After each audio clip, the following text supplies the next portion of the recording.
Hello, Fried Fam. This question came up in the Facebook group recently, and I thought it required addressing in a longer format. I usually try to keep hashtag straight from Kate episodes a little bit shorter. This one might take a minute. And I also figured that the beginning of 2023 was a good time to have this episode. I want you to be able to take this year, use it for practicing asking for help, and do it so often that by the time we get to 2024, asking for help is so natural to you that you forgot that you ever really sucked at it. I am going to be doing this with you because while I have made grand progress over the years in asking for help, it is not perfect and I could do better. My biggest jump to make this year is in the actually accepting the help that I'm asking for. So I've gotten better at asking, but then when it comes to it, I don't always take in what I'm asking for.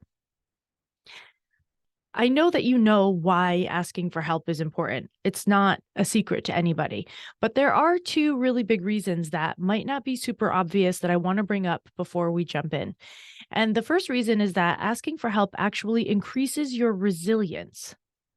Asking for help is the only behavior that's even known to increase your resilience by way of increasing your access to resources. So when you ask someone else for help, for ideas, for assistance, you are increasing the energetic capability that you have because somebody else is doing something with you. You're increasing your strength because you have the muscles of a whole nother body. You're increasing your brain power because you have access to someone else. You also have access now to, in addition to the things they know, the people they know, the places they know, their life experiences, etc. So asking for help vastly expands your access to resources, which makes you more resilient. This is really, really, really important. And there is this really strange belief inside so many of us that says that we should be able to do everything on our own. But that's just too wild to even be true. I can't even eat if the people who stock the shelves at Whole Foods don't go to work. I wouldn't have groceries. I don't grow carrots. I eat carrots every week. So I need someone to grow carrots. I need someone to harvest them. I need someone to ship them. I need someone to stock the shelves. And I need someone or a machine or somebody that builds a machine to allow me to buy them when I leave the store. Right. I think we get caught in a spiral of, I built this all by myself. And somehow we think that we deserve more praise and we are allowed more pride if we do things alone. But we don't ever really do things alone. I want you to think about Fried, for instance. Fried is almost at 200 episodes, has been played in almost 90 countries, has almost 20,000 downloads and sometimes over 20,000 downloads every single month. Spotify says it's in the top 5% of podcasts shared globally. And Listen Notes gives it the top 1.5% of podcasts of all time. These are incredibly big, massive, mind-blowing stats. I created Fried. It originated from me. But Fried's success doesn't happen without guests who I have had to ask to share their stories with vulnerability. Fried's success doesn't happen without you, who I ask to trust me with your time and your energy. Fried's success doesn't happen without you subscribing, reviewing, and sharing with your friends. That Spotify stat doesn't happen because I share Fried. It happens because you share Fried, right? It doesn't happen. None of this happens without a whole team of people at Hivecast. Shout out to my Hivecast team who week after week edits, adds intros, outros, advertisements, writes show notes, posts social content, makes that social content to post, and all of those things. Fried success doesn't happen without advertisers who allow me to make investments so that we can continuously improve and grow. Fried success doesn't happen if I sit in a room by myself and record episodes that no one gets to hear. I have to ask for a lot to make Fried happen. All of those resources are unavailable to me as a single person, if only because I simply don't have the time, energy, or ability, really, to do all of those things as one person and still, sleep sometimes or breathe or do anything else. The second reason that asking for help is important, something that you might not think about, is because it widens your perspective and allows you to invite in creative solutions to your problems before anyone can even answer your ask. When you're burnt out, different perspectives and possibilities can be really hard to see. And simply asking for help increases your ability to see possibility as well as opens the door for other people to present options that you might not have thought of yet. I was just at a mastermind recently and I got presented with this idea for the podcast. I've been doing this for almost 4 years. This never crossed my mind. I didn't know it existed. And I don't know if it'll happen, but the fact that it was something that was so far out of left field for me meant that it allowed my brain to then think of other interesting things that I hadn't considered before. I want you to remember a time that you've ever been really stuck on a problem and you went all in on trying to fix it yourself. You spent way too much time on it. And then finally you're like, ah, screw it. I'm going to send an email to IT or to any, whatever it is, so that I have get a solution to this problem. You send the email and then you go back to the problem. And before the person even writes back to you, you've now figured it out. Right. Has this ever happened to you? I know it's happened to me. When I went back to school, there was a few times that I was really stuck on a statistics equation or something wasn't working in my homework. I couldn't figure out how to get access to a resource. And I would finally, after really struggling, take the time and write to the professor and say, I'm really confused. I don't know how to do this. I can't figure it out. And then I would go back to it and say, oh, I just have to click this button. Sometimes we just need to ask, right? I would love to see a research study on how curiosity and reaching out for help activates our brain in ways that allows us to access information that we already know, but somehow aren't accessing right away. There is some research linking curiosity to the learning portion of the reward system of the brain and the hippocampus, where our long-term memory lives. But curiosity is a little bit hard to define, and we don't have a lot of clear answers on how the neuroscience behind it works just yet. I really dug into it. I went down a rabbit hole for this episode and I did not find the things that I wanted to find, but I hope that they're coming because I've had this experience so many times and know that so many other people have. So I know that there's got to be something that happens in our brains when we ask people for their help and for their ideas. Now, we're finally getting to the part where we're going to dive into how to actually ask for help. The first step is so annoying. The first step is you have to know what you need. And I know that this is not the easiest task. And if you are neurodivergent in any way, this task might be even harder. But if you've been around here for a while, you know that my favorite way to figure out where you need help and support and boundaries is to look toward the anger group of emotions, specifically resentment, but including anger, irritation, frustration, annoyance. The anger group is where we find so much great information. The Resentment Journal mini course that I'll link to in the show notes is a really good place to do this so that you can look at resentment in an objective way without fear of having the anger emotions take over your life. The Resentment Journal really allows you to admit to resentment and look at it from an outsider's standpoint so that you don't get overly actually emotionally involved in it. So when you start with the things that are bothering you, you start with the things that are irritating you, frustrating you, you'll find out where you're struggling. And from there, you find out what things might make that struggle or that difficulty a little bit easier. And the thing that would make it easier is your ask, right? So if you're frustrated about something, feeling resentful about something, angry about something, try to figure out if there's a fix. And if within that fix, there is someone that can help you get there. That's the ask. That's where the ask belongs. That's where it lives. If you have gotten to the frustrations and the irritations and you're not sure what would make it easier, you have a couple of options. The first one is you ask a friend to help you sort through it. This is also asking for help, but it's asking for help about how to get help almost. So it becomes a little bit easier for us because it seems easier for people to ask for ideas and talking through things than it does to ask people for like physical help often. I don't know why this is, but this seems to be a pattern that I see. So this is also asking for help, but you ask somebody to help you sort through it and say, "Listen, I'm facing this problem. I'm not really sure how to solve it. Do you have any ideas?" Sometimes when they have an idea, this can turn into a, "Hey, that's a really great idea. Is that something that you could help me with?" And then you end up getting the support as well.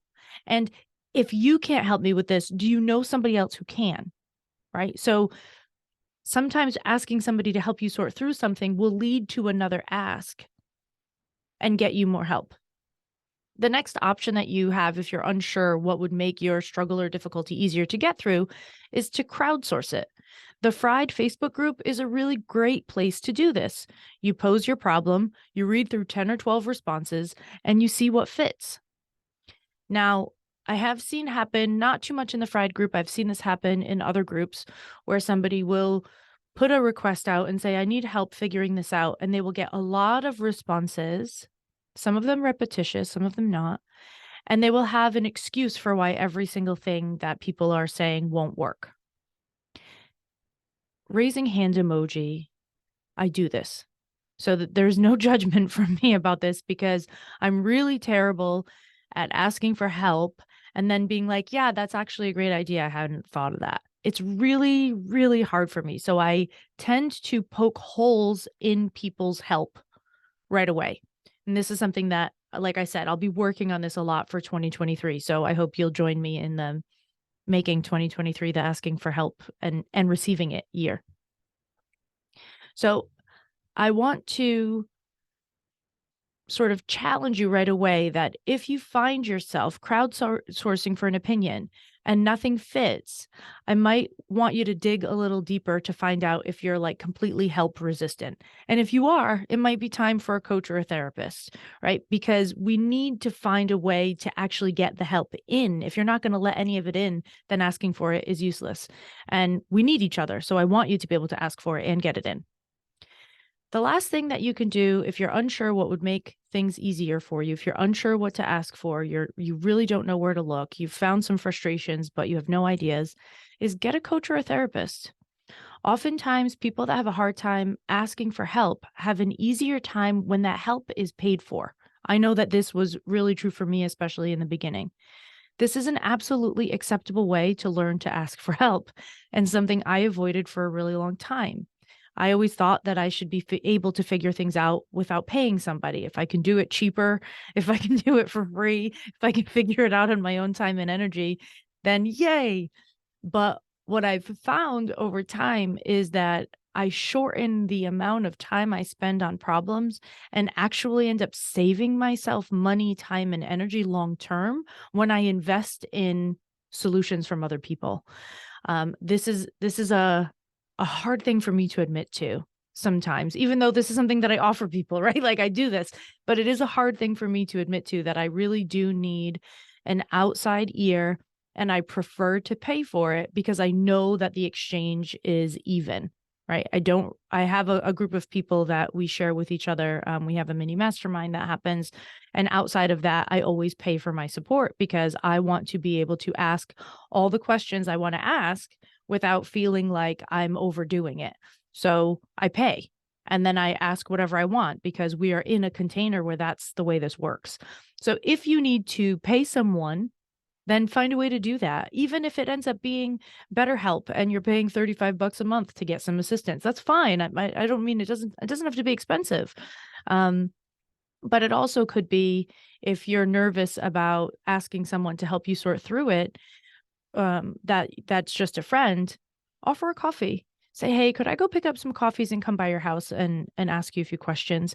That way there's already an exchange happening that might make you feel a little safer, a little more comfortable. All right, next.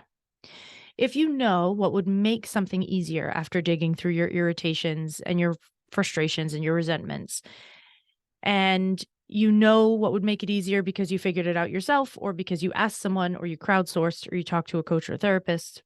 You've got your answer. You know what you need to ask for, and you just can't do it. What do you do then? I want you to, in those moments, take the ask that you've created and put it aside for a moment, because what might be happening is that ask makes you feel unsafe because you feel like it's too big. It doesn't matter how the other person will feel about it. It might be a really simple ask according to other people, but for you, it might be a little bit too big of a step to take. So what I want you to do is look around in your life and find ways that you can ask for things from the person you're eventually going to ask and other people in smaller ways. So a lot of times there are these huge emotional walls in between knowing that you need help, saying that you need help out loud, asking for what you specifically need, and then at the end, accepting the help. I want to say something also about saying what you need out loud and asking for what you need specifically. Those are two very different things.